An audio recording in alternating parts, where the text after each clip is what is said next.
सर्दी खांसी जुकाम के घरेलू उपाय। अदरक और शहद। खाना खाने के आधे घंटे पहले 1 चम्मच सूखे अदरक के पाउडर को 1 चम्मच शहद के साथ दिन में 3 बार लें। छोटे बच्चों को 1/4 चम्मच ही दें। हल्दी, काली मिर्च और शहद। 1 चम्मच हल्दी में चुटकी भर काली मिर्च और शहद मिलाकर दिन में 2 बार लें। इससे खाना खाने के आधे घंटे बाद लें। गर्म हर्बल चाय।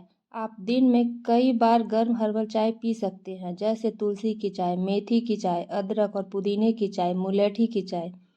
हल्दी और नमक के पानी से दिन में 2 से 3 बार गरारे करें। मुलेठी और शहद। 1 चम्मच मुलेठी में 1 चम्मच शहद मिलाकर खा लें। इसे खाना खाने के 40 मिनट बाद दिन में 2 बार खाएं। अगर आप हाइपरटेंशन यानी हाई ब्लड प्रेशर के मरीज हैं तो मुलेठी को न खाएं। बच्चों को इसका आधा चम्मच ही दें। पानी में पुदीना, अजवाइन, मेथी और हल्दी पाउडर उबाल लें और फिर इसे भाप लें।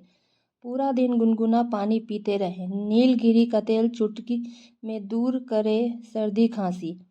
नीलगिरी का तेल एंटीसेप्टिक गुणों से भरपूर होता है, जिसका इस्तेमाल सर्दी जुकाम को कम करने के लिए भी किया जा सकता है। जब आपको खांसी, जुकाम, सर्दी की समस्या परेशान करे तो नीलगिरी ऑयल की 1-2 बूंद पानी में डालकर उबालें। इस पानी को स्टीम लेने से बंद खुल जाती है। जुकाम को 2 दिनों में ठीक हो जाता है। Thanks for watching. Please like, share and subscribe my channel.